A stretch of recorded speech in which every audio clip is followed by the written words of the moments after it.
আসসালামু আলাইকুম। ঈদ মুবারক, ঈদ মুবারক, ঈদ মুবারক।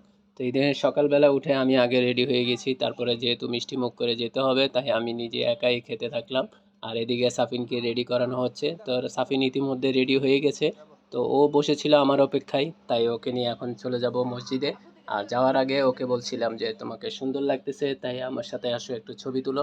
এরপরে আমরা মসজিদে গেছি, মসজিদে গিয়ে নামাজ পড়লাম। সাফিন আমার সাথে ঈদের নামাজ পড়তে যাচ্ছে এই নিয়ে বরাবর 2 বছর হচ্ছে। আর প্রথমবার আমার সাথে যেভাবে নামাজ পড়েছিল তার চেয়ে ভালোভাবে নামাজ পড়েছে এবার। আর আমরা যখন ফিরে আসছিলাম, তো আসার পথে ওর প্রতিবেশী দুজনকে দেখলো, দেখে ওদের যে নতুন পোশাক দেখে ওরও ভালো লাগছে, তাই কিছুক্ষণ ওইখানে দাঁড়িয়ে আছে, আমার সাথে বাসায় যাবে না। তারপর অনেকটা জোরাজুরি করে আমরা ওকে বাসায় নিয়ে গেলাম। বাসায় এসে দেখি যে মিশকাত রেডি হয়ে গেছে। তোমার হাতে ঘড়ি লাগাইছো, দেখি তোমার ঘড়ি কটা বাজে? ঘড়ির টাইম ছিল 8:52। আর সাফিনেরটাতে 8:53। ও মাথায় কি লাগাইছে দেখি তোমার মাথাটা। এটা কি করে? নামাজ পড়ে এসে সবাই সেমাই খায় মিষ্টি মুখ করে, কিন্তু সাফিন শুরুতেই বিস্কুট দিয়ে উদ্বোধন করলো। আর একে সেমাই দেওয়া যাচ্ছে না, ও বিস্কুটটা খাবেই। আর এখানে কিছু পিনাট আছে, এগুলোই আমরা দিব সবাইকে। একটা দেখাই আপনাদেরকে, এই যে এগুলো হচ্ছে মানে ছোটদেরকে মিষ্টি মুখ হিসেবে দিব। সাবিন খাও।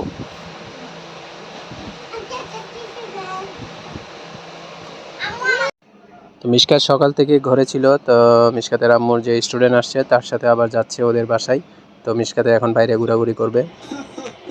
এদিকে সাফিন আর আমার ঈদ চলতেছে এভাবে ঘরের মধ্যে কার্টুন দেখে। আমি হলাম তোমাদের মা, তোমাদেরকে আমি খাবার দেওয়ার জন্য না, খাওয়ার জন্য এসেছি। শিয়ালটা ঘরের ভেতর ঢুকে গেল। এদিকে মিশকাতের আম্মু লাচ্চা সেমাই নুডলস ছাড়াও এই বাংলা সেমাই দিয়ে এই ছোট্ট ডেজার্ট আইটেমটা করেছে। এটা নিচে বাংলা সেমাই, উপরে দুধ দিয়ে কি একটা ক্রিম বানিয়েছে, এরপরে উপরে বাদাম কিশমিশ দিয়ে এটা মানে পরিবেশন করেছে। তো দেখতে একটু নতুন লাগছে, ইউনিক লাগছে। এখন খাওয়ার পর কেমন লাগে সেটা একজনের রিভিউ নিব, তো তার কথাটা শুনি। কেমন লাগলো?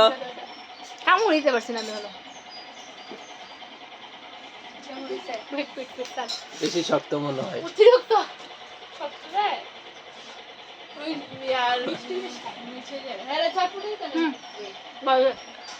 তো ঘরের মধ্যে যেহেতু আমি আর সাফিন বসে আছি, টিভি দেখতেছি, তো একটু গরম লাগছিল। তা আমি যেহেতু পাঞ্জাবি খুলবো, আমি কি করলাম, ইচ্ছা করে সাফিনের পাঞ্জাবিটা খুলে দুইজনের পাঞ্জাবি একসাথে রেখে, দেখুন ওর গেট আপটা কী করেছি, সাদা সাদা।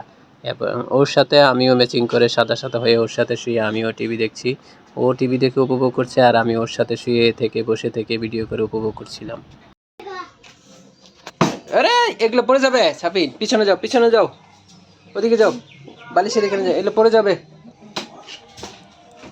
না। এগুলো ধরো,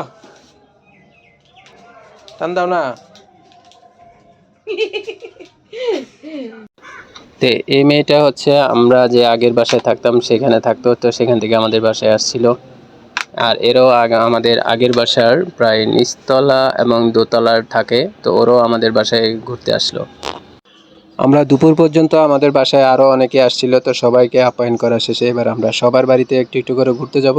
তো আমি অনেকের বাড়িতে ঘুরলেও আমরা সেগুলো ভিডিও করি নাই। আর শেষ মুহূর্তে আমার স্টুডেন্টের বাসায় আসলাম, ততক্ষণে সাফিন বিকেলে যেহেতু ঘুমাই নাই, তাই এখন ঘুমিয়ে গেছে। আর আমরা এখানে শেষ মুহূর্তে আসছিলাম। তো শেষ মুহূর্তের আগে বলতে এখানের পরে আমি আবার আমার শ্বশুর বাড়ির এদিকে যাব। তো এটা সর্বশেষ নয়, সেকেন্ড লাস্ট এই ঘরে। আর এখানে আমার একটু রিল্যাক্সই থাকতে পারছি। বাকিদের বাসায় এই তো 10 মিনিট 15 মিনিট বসে বসে চলে আসছি। এখানে আমি প্রায় আধা ঘন্টার উপর বসছিলাম। এরপরে যখন আমার শ্বশুর বাড়িতে এখানে আসলাম, জেঠসের বাড়িতে, তখন সেখানে দেখি যে তার মেয়েরা খুব সুন্দর করে এই কেকটা বানিয়েছে। অ্যান্ড কেকের আইটেমটা আপনাদের দেখতে মনে হয় যেন কেমন ভাঙাচোরা, আসলে ভাঙাচোরা না, ওরা অতিরিক্ত পরিমাণে টুকরা টুকরা করে ফেলছে। কিন্তু এটা খেতে গিয়ে দেখি যে পুরো কেকের মতো। তো রিভিউ হিসেবে আমি বলবো যে এটা আসলে 10-এ 6-7 পাওয়ার মতো, কারণ ওরা কেটে বেশি ছোট টুকরা করে ফেলেছে। আর যদি এটা সাইজটা বড় থাকতো তাহলে দেখতেও সুন্দর থাকতো, খেতে তো অবশ্যই সুন্দর।